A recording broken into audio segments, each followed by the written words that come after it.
That back door was completely, like, there's gunshots fired through there, so glass broken. You can see the gunshots on the back wall.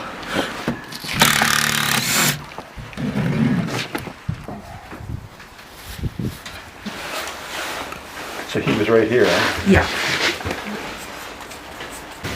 And they had filled the house up to the roof with water. So, and they had kept it about here, as you can see the line, to try to get him out. Yeah, he was shot around 4:30 p.m. when it first started. He was shot on the right cheek and left arm. And so he was bleeding out from that, so we were worried about that. I was trying to convince him to get medical help. You know, like, hey, this was from when he first got shot, I think. He had been laying in the room. And I think that's kind of, because this was our room. Yeah. Why did Pat resist? Why didn't he just surrender when they came? What happened there? Unfortunately, the system had failed him over the last couple of years, and he finally was successful on parole, and there was a misunderstanding with kind of the parole conditions, and yeah, just he had such a bad time the last time he was in with how the system treated him. Regardless if he was going in for a day or a year or 10 years, he wasn't doing it. And he had made up his mind about that when he got off of federal parole on February 7th. I was on the phone with him for 18 and a half hours. And you couldn't convince him? No, we tried. The couple times we almost had him, and then the police would throw something in the window and break it again, and that would make him even more frustrated. So just kind of how the whole situation unfolded, it could have went a lot different. You didn't think he wanted the police to kill him? No. Not at all.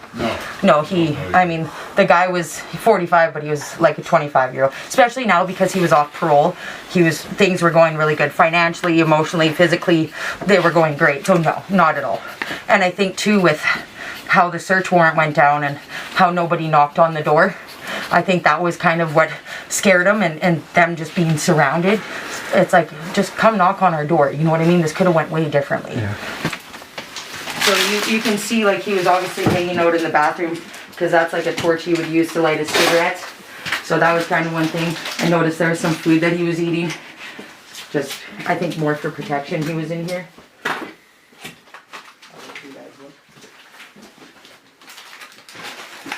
Yeah, so because Pat would never want to kill anybody, you know, he knows even though they're police officers and he hates them, they're still mothers, fathers, families, you know, sister, brothers.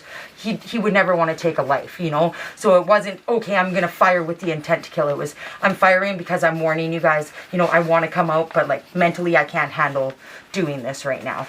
You know, you don't want to believe when someone you love says, like, this is how I'm going to die. And he had said goodbye to me before I went out. He said, I'm probably not going to make it out of here alive. Like, this is goodbye. We hugged each other, and I said, don't talk like that. You're going to make it out. You know, this is how it's going to be. And like, we said our prayers, and we hugged each other, and that was that. And that was physically the last time I saw him.